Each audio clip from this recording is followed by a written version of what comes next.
Truyen, escultor. Artista mexicano nacido en la Ciudad de México en 1968. Inicia sus primeros estudios en Monterrey, Nuevo León y San Miguel de Allende, Guanajuato. Participa en diversas exposiciones colectivas, trasladando su conocimiento anatómico a la creación con trazo interrumpido. Desde su niñez, usó la plastilina como parte de sus juguetes, haciendo de su pasatiempo su pasión y medio de comunicación.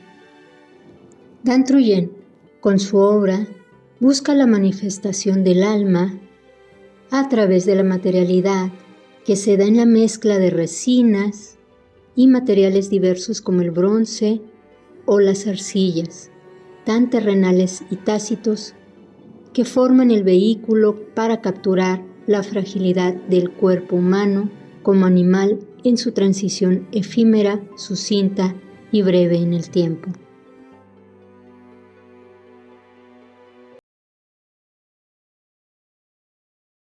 Empecemos por el principio, como dice.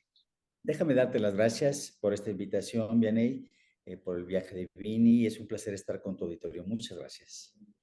A ti, de verdad que me enorgullece estar enfrente. Ya estaremos en algún momento cara a cara, allá en la galería, daremos un tourcito, ¿verdad? Pero primero lo vamos a platicar para ponernos bien de acuerdo. Claro que sí. Naciste en la Ciudad de México en 1968, un año revoltoso. Entonces, venías ya con una estrella de diferencia, ¿verdad? Yes. Y entonces, según lo que sé, fuiste un niño creativo, ¿verdad? No fuiste un niño que estuviera simplemente quieto. Y cuéntanos, porque por ahí la anécdota que he visto, que he leído y que ya te he escuchado en alguna ocasión, es que tú, entre tus juguetes estaban materiales para crear. Fuiste un niño creativo. Claro. Fíjate que efectivamente, como cualquier niño, tenía como alguna serie de pequeños juguetes y todo esto, pero en lugar de pelotas o algo así, a mí por alguna razón en la vida siempre me atrajo la plastilina. El modelar piezas, me podía sentar frente a la televisión en alguna esquina y era feliz modelando. La verdad es que siempre fue una cosa que desde niño me gustó y de algún modo no me daba cuenta, pero tenía alguna pequeña facilidad, ¿no? En la escuela era el que terminaba haciéndole a los demás alguna figura, un animalito, algún personaje, alguna cosa creativa, algún laberinto con un balín para hacer cosas. Siempre me gustaba hacer pequeñas cosas. La verdad es que fue siempre y ha sido a la fecha mi juguete favorito. Qué bonito, porque eso habla del alma, precisamente del alma de una persona que tiene esta luz, esta intención creativa y de compartir incluso su talento con el mundo. Eso es verdaderamente especial. Después, porque sé que tu infancia la viviste en Monterrey por razones familiares. Claro, claro. Dime. Pues por alguna razón mi papá viajaba y algún tiempo nos instalamos, bastantes años en mi infancia, me tocó vivirla en Monterrey, Nuevo León, un gran lugar, una gran ciudad. Y la verdad de las cosas es que en las escuelas en las que me tocó asistir, terminaba siendo con gis, distintos materiales, pero entre ellos plastilina, gises, los mismos lápices de madera, etcétera, terminaba siendo caras, pequeñas cabezas o cuerpos, o sea, me gustaba tallarlos, etcétera, ¿no? Entonces, terminaba en la dirección porque le hablaban a mis papás y decían, oigan, es que este niño tiene que estudiar artes o algo relacionado con el arte, ¿no? Entonces, fue parte de la historia en la que yo viví. También me trasladé a San Miguel de Allende, mucho más grande, y terminé estudiando artes en el Instituto Allende, San Miguel Allende, Guanajuato. Ya que lo mencionas, Dan, bueno, ahí como comentario, qué bueno que tus papás te encaminaron hacia desarrollar tu creatividad, tus talentos, tus habilidades, porque pues los que nacimos todavía en el siglo XX y que teníamos de repente estas inquietudes, más bien éramos como raros. Entonces, qué bueno que esto de llegar a la dirección no era así por el castigo, porque el niño estuvo haciendo cabecitas en vez de hacer la tarea, sino que vieron esa posibilidad, ese potencial y que después tú tomaste este camino, como dices, cuando estudias en el Instituto Allende allá en Guanajuato. Y cuéntame, en ese tiempo, ¿hubo algún maestro que te marcara de alguna manera, ya sea de forma positiva, algún consejo que te dio que sigas pues llevando a cabo? O por el contrario, a lo mejor algún maestro que a veces los hay, de esos que te dicen algo que te molesta, te duele o te, no sé, te hace ruido y dices, no, yo no voy a hacer esto, no voy a hacer esa clase de artista o no voy a hacer esa clase de escultor, no voy a hacer esa clase de persona.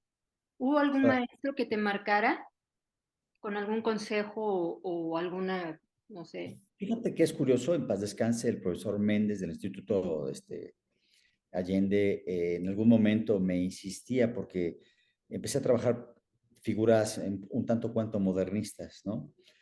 Pero siempre me decía que trabajara más y lo más que pudiera, porque en general la inspiración no te toma sentado por ahí viendo alguna cosa, el cielo, cosas así, te agarra trabajando. Y es haciendo piezas, distintos materiales, y de repente cuando menos ves hay una pieza que tiene que tomar vida en algún momento, en la mirada o en la mano, y de repente dices, aquí me gustó. Pero siempre hay alguna pieza consentida que dices, qué bárbaro, esta tiene algo que me gustó. Y tiene que ver con lo que me llegó a decir precisamente el maestro, que me incomodaba un poco, porque yo decía, bueno, es que quiero es como explorar todo tipo de cosas, ¿no? Pero la verdad es que tenía razón, me fui metiendo poco a poco a más a piezas de cierto tipo, ¿no? La búsqueda, hasta donde entendí, nunca acaba. O sea, uno agarra un poco un estilo, pero luego se van modificando sus estilos. Nunca somos los mismos durante la vida y nos vamos transformando. Entonces, yo creo que lo que terminé entendiendo a lo largo de los años fue que tengo que acomodarme en mi transformación, pero no conformarme con ella. Eso era la parte que me puso la cuña, ¿no? Entonces, a veces lo he dejado algún tiempo porque el arte no es fácil, hay que trabajarlo mucho y es una búsqueda interior. No todos queremos entrar a ese interior, pero hasta ahora toma vida ese consejo del profesor Méndez. Mira, qué bonito. Em, esto me lleva a, ahorita que hablabas eh, de la transformación que vas teniendo según las etapas. Te quiero preguntar, ¿sigues alguna corriente o a lo largo de tu carrera has ido siguiendo diferentes estilos? ¿O hay alguna influencia que tengas, no sé, de alguna, no quiero decir moda porque no nos pesa a los artistas hablar de modas, ¿no? Pero eh, no sé si tienes alguna corriente que sea como la consentida y que tomes de repente, luego la dejes y luego la vuelvas a tomar. La verdad es que siempre he sido un admirador del trabajo y la corriente moderna, contemporánea desde Rodin, sinceramente.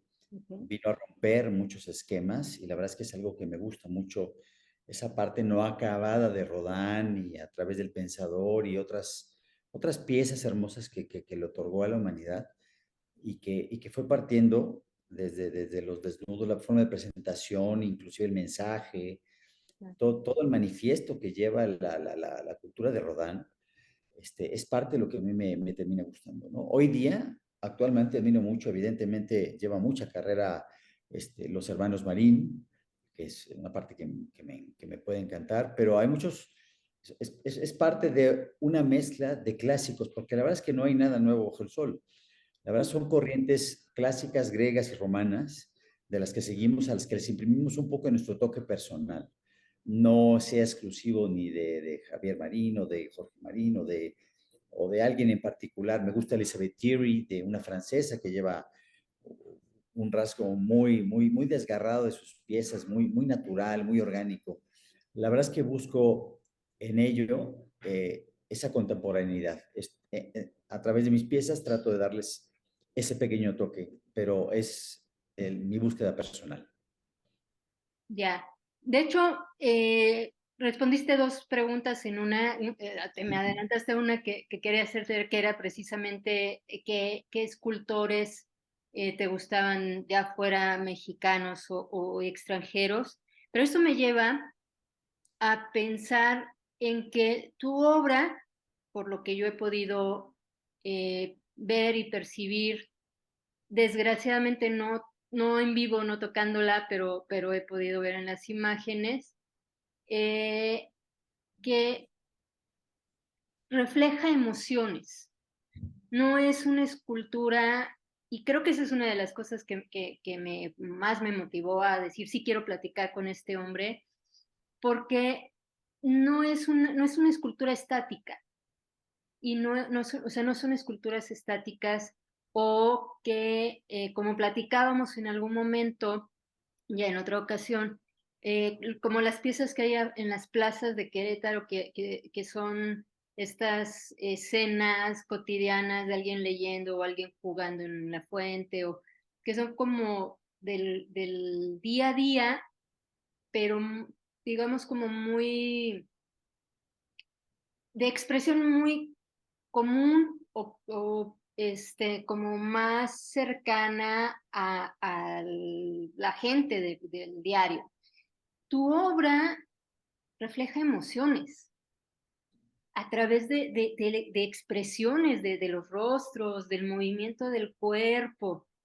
Entonces, eh, bueno, ahorita me contarás tú en tu proceso qué es lo que pasa con ello, pero antes un poquito abajo de nivel, digamos, sin demeritar a la sensibilidad del público, pero ¿cuál es la reacción que tú has visto de cómo recibe la gente tu obra?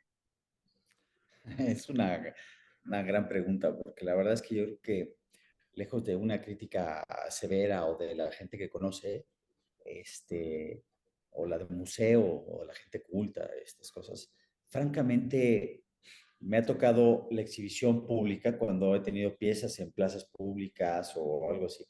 Me encanta ponerme de observador ahí frente a una pieza porque llegan familias, niños, papás y se ponen frente a las piezas y precisamente los ojos de las figuras les atraen y empiezan a hacer comentarios de lo más curioso, absurdas incluso, etcétera, de lo que imaginan que está pensando la pieza, ¿no? Pero realmente esa es la retroalimentación que yo veo, que me alimenta más de lo que proyecta el propio público, ¿no? Es que esa es la parte que más alimenta el alma.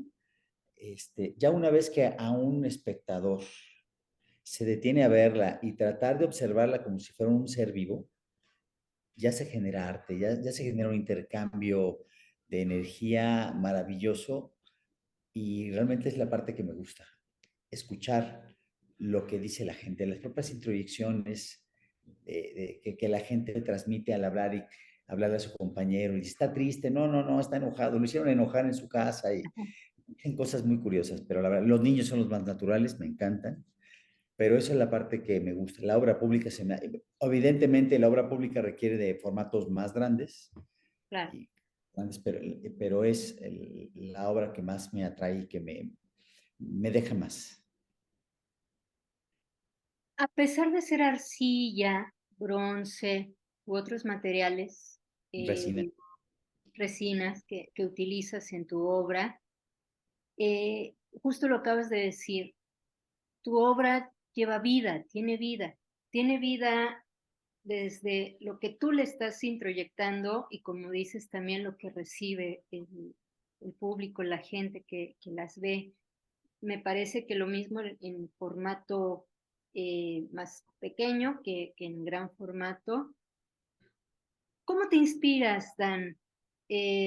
o qué es lo que hace que inicies una obra? Hace rato me comentabas, la inspiración no cae de la nada, así como, no sé, Newton, la manzana, ¿verdad? Que la anécdota, que hay la leyenda. ¿Qué pasa con tu obra? ¿Cómo es que inicias tú una obra? Fíjate que es curioso, pero yo necesito, sí, generar una obra desde dentro. No, no la he podido desarrollando así sobre el camino. En general ya me gusta estar viendo imágenes, escenas de clásicos, desde griegos, desde alguna ilustración de la Ilíada y la Odisea, etcétera. Y hay algún movimiento de alguna pieza que digo, esto me gusta, regularmente la abstraigo y termino de generar el formato para verla, la hago un escalado y decido más o menos el tamaño que quiero la pieza y tal. Entonces ya empiezo a hacer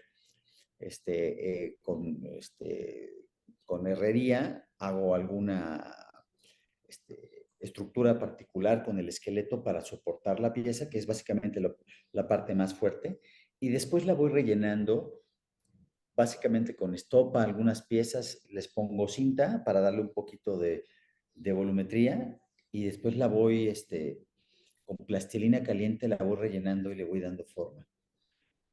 Wow, plastilina caliente, esa sí no me la sabía. Sí, Sí, para sí. poderla modelar con más Sí, detalle. utilizo una plastilina que es de escultor, que es un poco más dura, ¿No? resiste más el calor, etcétera, pero evidentemente es más difícil de moldear. Entonces la meto en lugares, en algunos recipientes con agua caliente y a la hora que está ya suave, inclusive así medio derritiéndose, la pongo. Pero la verdad es que cuando termino la pieza, la voy detallando, hay veces que está hecha miel, la plastilina se va deshaciendo. Entonces, a veces me entra un poco la desesperación, inspiración o el deseo de aventarle como cuando el albañil le avienta la lechereada y es parte de los formatos que van tomando las piezas, de las manchas que toman, ¿no? Y a veces simula y hace una analogía de la vida, de las mismas cicatrices con las que nos vamos topando en el día a día para llegar a casa, del trabajo, de los temas familiares, etcétera. Así a veces siento que es una pieza en el proceso de su transformación, en su momento de creación, ¿no?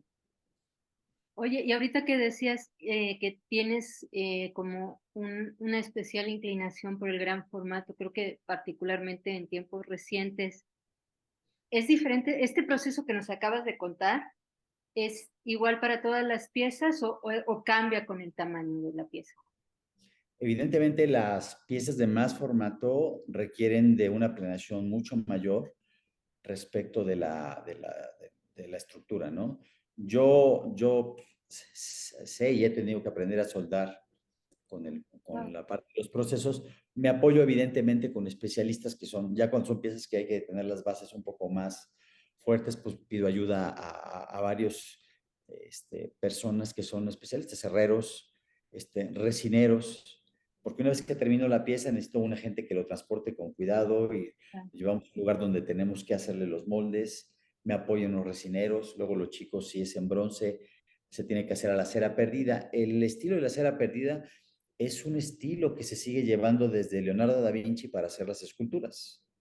Es un vaciado, se hace una pieza de cera, se cubre y se le pone bronce por una esquina para que al derretir la cera se rellene con bronce y se puede sacar la pieza poco a poco o por piezas y después se arman.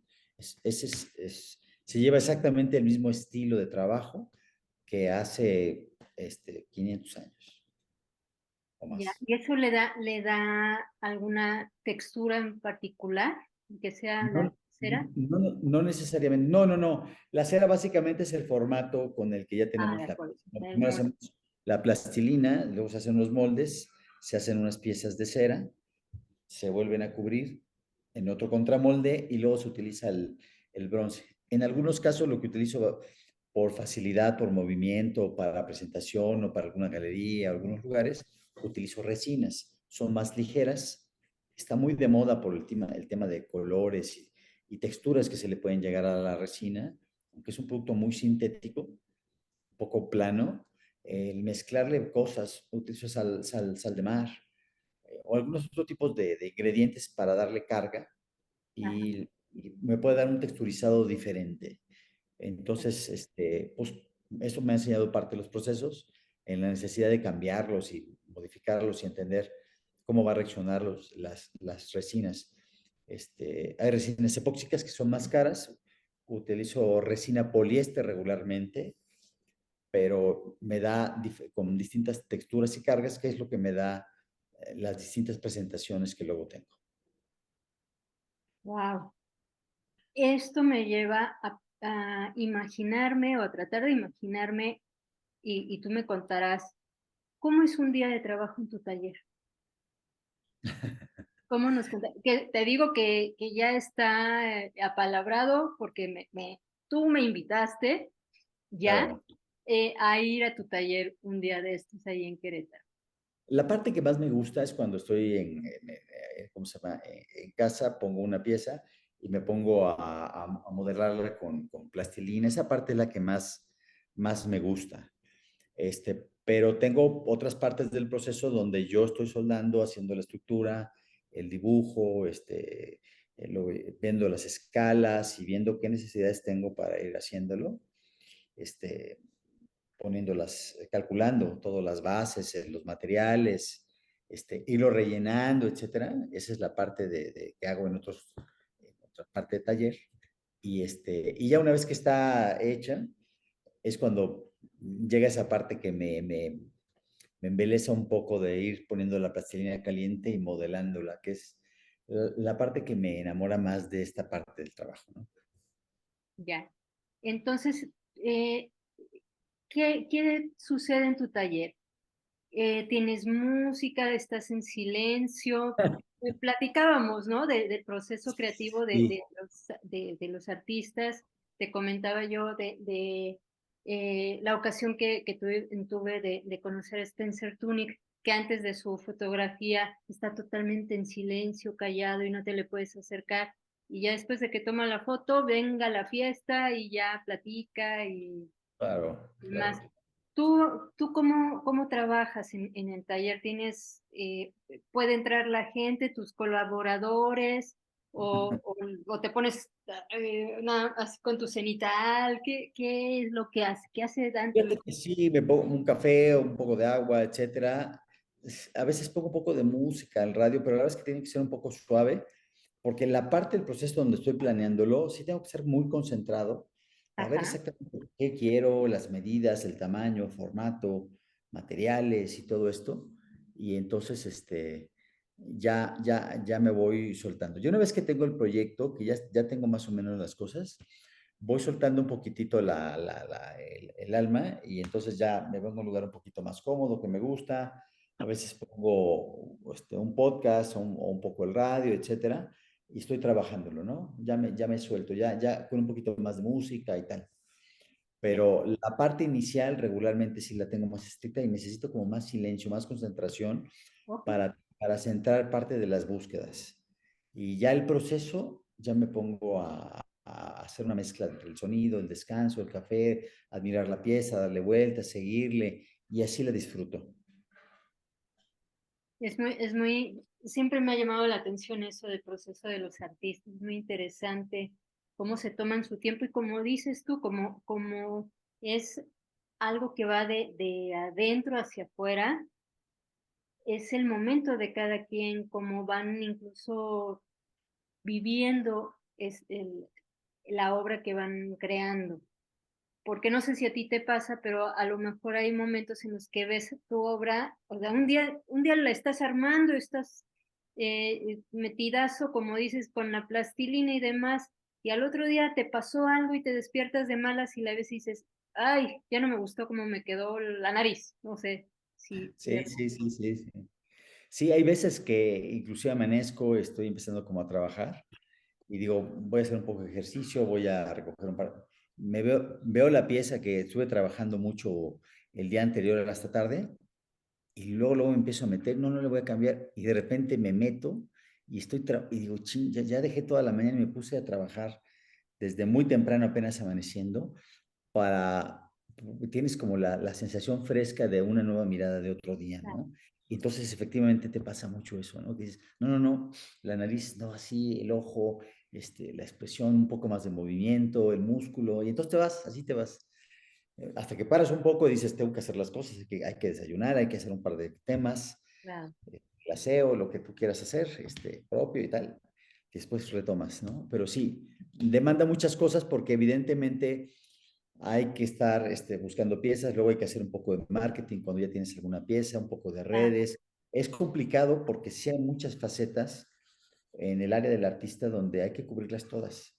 Y me encantaría más dedicarle más tiempo al modelado. A la plastilina me Tu apasiona, es la parte parte, favorita de la creación. mi parte favorita de la creación, sí, así es. Ahorita que es que hay varias facetas, ¿cuál ha sido tu experiencia en este sentido? Porque decíamos, eh, una cosa es el trabajo personal y toda su labor de difusión de una obra o de varias obras, pero ya el conjuntar a varios artistas, varias emociones, varios tipos de trabajo para una exposición al público, ¿qué es lo que sucede ahí? ¿Cómo ha sido tu experiencia?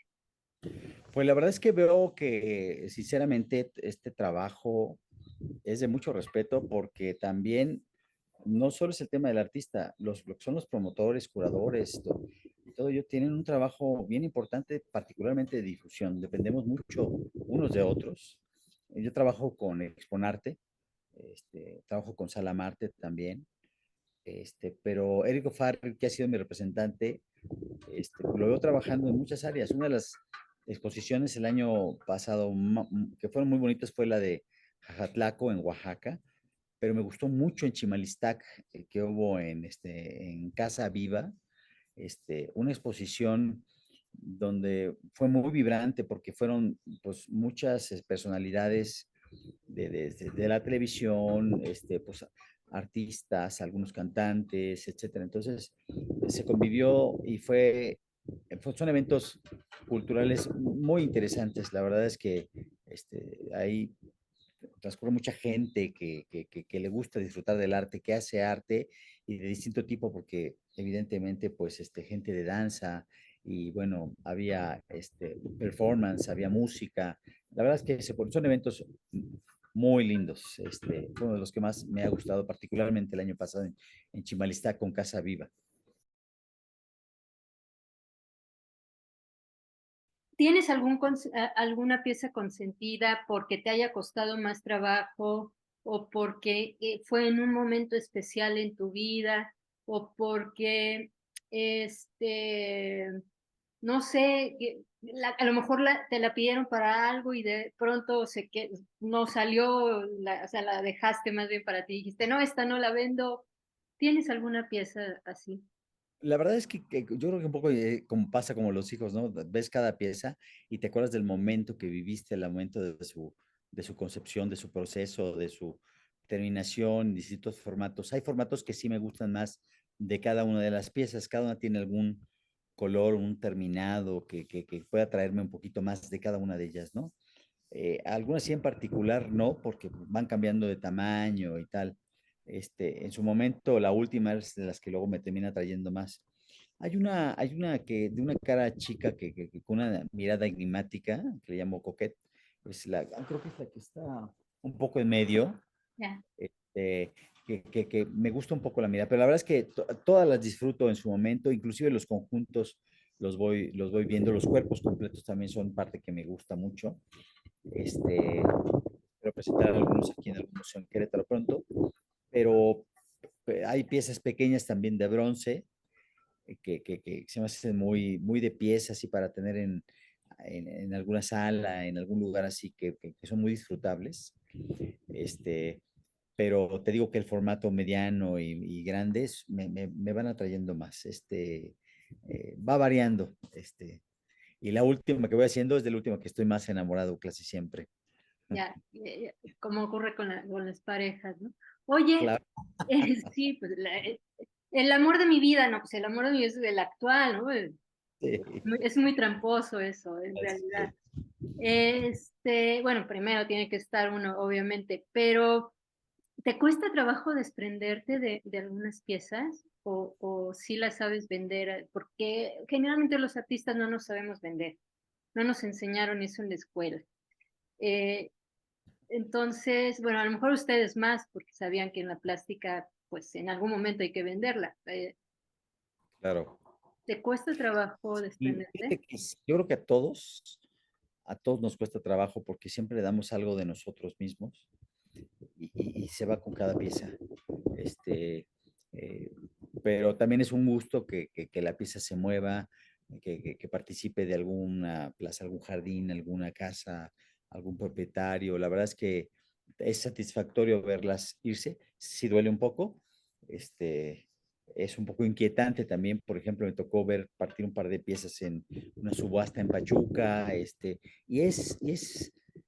y causa nervios, pero por otro lado sí deseas que se mueva porque te ayuda a generar más piezas, a seguir pasando nuevas etapas, como todo, pero como cualquiera que hace desde un poema, cuando se va, sí cuesta un poco desprenderse. La vida del artista, ¿verdad? Oye, y hablando de vida del artista, ¿nos puedes invitar a que la gente sepa cómo acceder a tu obra, cómo verte en estas galerías digitales, que entren a tu página? Esta buena página que está armada a través de NMD Online por el buen Edgardo Fernández, ¿verdad? Que como te decía y lo vamos a estar viendo en el inicio de este video, cuando ya esté al aire, digamos, ya esté arriba en YouTube. eh, Tiene este breve texto tuyo, que es muy poético también. Y ¿de qué manera la gente puede acceder a tus redes? En general, en Pinterest, ¿cómo se llama? En mi sitio, dantruyen.com es donde me pueden visitar. También ahí vienen ligas para Salamarte como dan.truyen en el caso de Instagram y dan.truyen también en TikTok. Viene como Dan Truyen o dan.truyen en general en las redes. Insisto, igual Pinterest, TikTok, Instagram y mi sitio web. Muy bien. Pues no sé si tengas tú algún comentario que quieras hacer a mi viaje de Vini como última reflexión de qué pasa porque, bueno, hemos estado hablando de ahora sí que de tu arte, ¿verdad? De la vida, la trayectoria y la creación de Dan Truyen.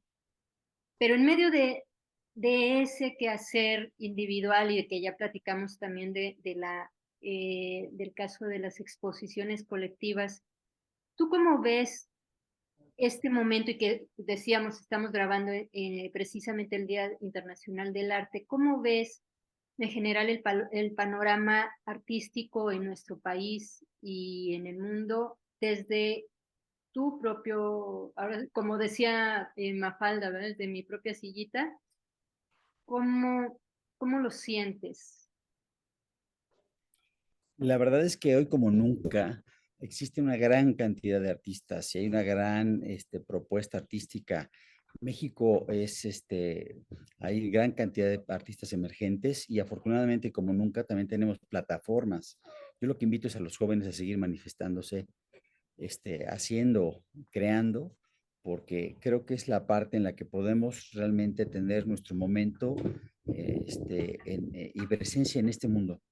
Este, yo a veces lo dejé mucho tiempo, cosa que me arrepiento, pero pues, tenía que dejar pasar mis procesos para poder finalmente decidirme a dejar mi marca como artista. Yo creo que este, hay muchas cosas engañosas en el tema de las redes, pero las cosas que podemos hacer auténticas es solo en base haciendo creaciones propias y nuevas.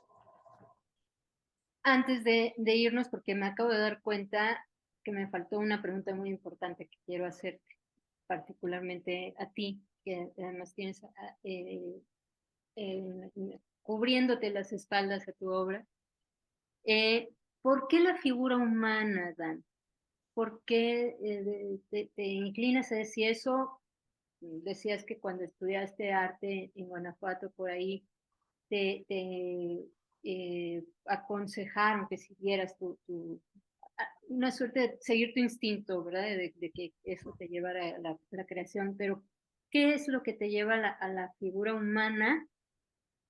¿Y qué sucede con Dan cuando está moldeando figura humana? Es una buena pregunta. La verdad es que la figura humana es muy retadora porque aunque tiene mucha modalidad y nunca está, y siempre está en boga, es muy retadora porque la simetría no se le puede engañar al ojo humano y Claro. al gusto de la gente. Tiene una simetría y hay que cuadrarla y es muy retadora. Pero la verdad es que siempre ha sido muy evocadora y siempre ha sido un motivo desde los griegos, los antiguos, los romanos, todas las diversidades de manifestación artística incluyen el cuerpo humano. Es parte de mi pasión y creo que es la mejor forma de mostrar transformación, cultura y emoción a través de la nueva contemporaneidad en este mundo que tenemos. El cuerpo no va a pasar de moda. Sí, efectivamente. Bueno, con esto nos quedamos. El cuerpo no va a pasar de moda, el arte no va a pasar de moda, pese a cualquier tecnología, cualquier inteligencia artificial, pese a lo que me quieran decir y contar. eh, Todavía estamos en la lucha, muchos que gustamos del arte, que creamos arte, y vienen generaciones atrás también muy fuertes, como dices tú, y hay cada vez más medios para difundirlo. Y bueno, por mi parte, lo que me queda es precisamente eso, ser transmisora del talento de otros grandes como tú, otros escultores, fotógrafos, teatreros, cineastas, etcétera, porque pues eso nos llena el alma. Claro que sí. Hay quien dice que, no sé, que lo que hacemos no es importante porque no salvamos vidas, pero yo creo que salvamos vidas y que las nutrimos y que las enriquecemos, y particularmente el arte de Dan Truyen, lo van a ver ustedes, es muy llamativo, muy emotivo, Gracias. eh, y de verdad invito a los viajantes a que conozcan la escultura de Dan Truyen. Ha sido un Vianney, placer. muchas gracias. Te lo agradezco mucho. Gracias por tus palabras. Es emocionante participar del viaje de Vini. Gracias a tu auditorio y gracias por estos momentos. Gracias, de verdad. Abiertas siempre las puertas del viaje de Vini, y mis deseos de que tengas éxito siempre y de que te podamos ver cada vez más cerca. Haremos que viajes por toda la República para que tus obras viajen por toda la República para que estén cerca esas emociones, te digo que Vianney, nosotros. muchas gracias. Muchas gracias por Gracias, todo. gracias a ti. Pues esto es El viaje de Vini. Yo soy Vianey Arroyo y hoy entrevistamos al escultor mexicano Dan Truyen. Hasta pronto. Gracias.